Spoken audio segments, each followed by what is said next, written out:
1984 की एक रात, जब भोपाल सो रहा था, मौत हवा बनकर उतर आई। एक फैक्ट्री से निकली जहरीली गैस ने हजारों जिंदगियां छीन ली।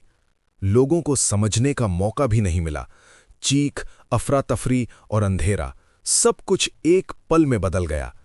ये सिर्फ एक हादसा नहीं, बल्कि इंसानी लापरवाही का सबसे भयानक सच है।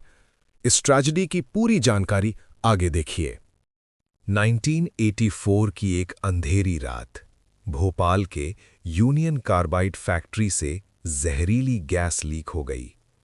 लोग गहरी नींद में थे और सांस के साथ मौत अंदर चली गई। हजारों लोग तुरंत मर गए, लाखों जिंदगी भर के लिए बीमार हो गए। सरकारी वार्निंग नहीं थी, मदद देर से पहुंची। आज भी कई परिवार न्याय का इंतजार कर रहे हैं।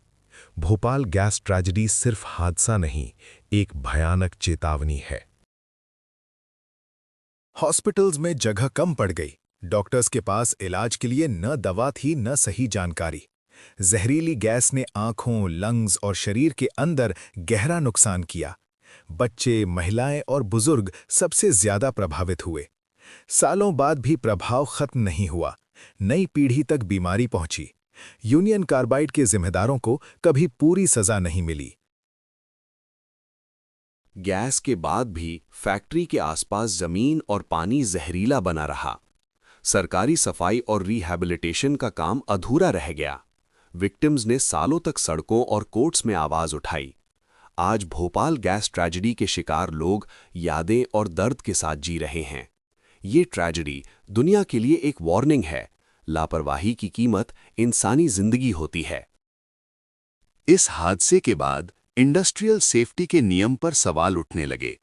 दुनिया भर में केमिकल फैक्ट्रीज की सुरक्षा पर चर्चा शुरू हुई, लेकिन भोपाल के विक्टिम्स की जिंदगी कभी पहले जैसी नहीं हो सकी। आज भी कई लोग बीमारी, गरीबी और तन्हाई से लड़ रहे हैं। भोपाल गैस ट्रेजेडी हमें याद दिलाती है, इंसानी जिंदगी सबसे कीमती होती है। भोपाल का नाम दुनिया के सबसे बड़े इंडस्ट्रियल डिजास्टर्स में लिखा गया। ये हादसा बुक्स और हिस्ट्री में एक भयानक मिसाल बन गया। हर साल विक्टिम्स और उनके परिवार इस दिन को याद करते हैं। उनकी मांग सिर्फ एक है, पूरा न्याय और जिम्मेदारी। भोपाल गैस ट्रेजेडी को भूलना फिर से वही गलती दोहराना होगा। इस ट्रेजेडी के बाद कई देशों ने केमिकल सेफ्टी कानून और सख्त किए। फैक्ट्रीज में इमरजेंसी सिस्टम्स और ट्रेनिंग पर जोर दिया गया। लेकिन भोपाल के लिए ये सब बहुत देर से आया। हजारों जिंदगियां तब तक हमेशा के लिए बदल चुकी थीं। ये कहानी हमें जिम्मेदारी और इंसानी सुरक्षा की याद दिलाती है।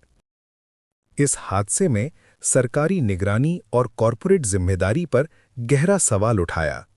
लापरवाही और मुनाफा इंसानी जिंदगी से ऊपर रखा गया। भोपाल एक शहर नहीं, एक चेतावनी बन चुका है। आने वाली पीढ़ियों के लिए ये सीख बहुत जरूरी है, ताकि ऐसा दर्दनाक हादसा दोबारा कभी ना हो। भोपाल गैस ट्रेजेडी के सर्वाइवर्स आज भी इलाज के लिए संघर्ष कर रहे हैं।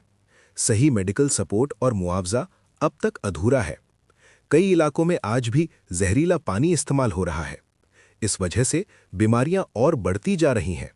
ये ट्रेजेडी सिर्फ पास्ट नहीं, बल्कि आज का भी सच है। सरकारी रिपोर्टों और वादों के बावजूद जमीनी सच अलग रहा। विक्टिम्स को हर चीज के लिए लंबी लड़ाई लड़नी पड़ी। इलाज, मुआवजा और साफ एनवायरनमेंट, सब के लिए संघर्ष जारी रहा। कई परिवार थक गए, लेकिन उम्मीद नहीं छोड़ी। उनकी आवाज आज भी न्याय की मांग करती है। आज भी भोपाल के कई इलाकों में दर्द और यादें जिंदा हैं। ये ट्रेजेडी सिर्फ विक्टिम्स की नहीं, पूरे समाज की जिम्मेदारी है। जब तक पूरा न्याय नहीं मिलता, ये कहानी अधूरी रहेगी। भोपाल गैस ट्रेजेडी हमें इंसानी लापरवाही का भयानक अंजाम दिखाती है। इस कहानी को याद रखना ही विक्टिम्स के लिए सच्ची श्रद्धांजलि है।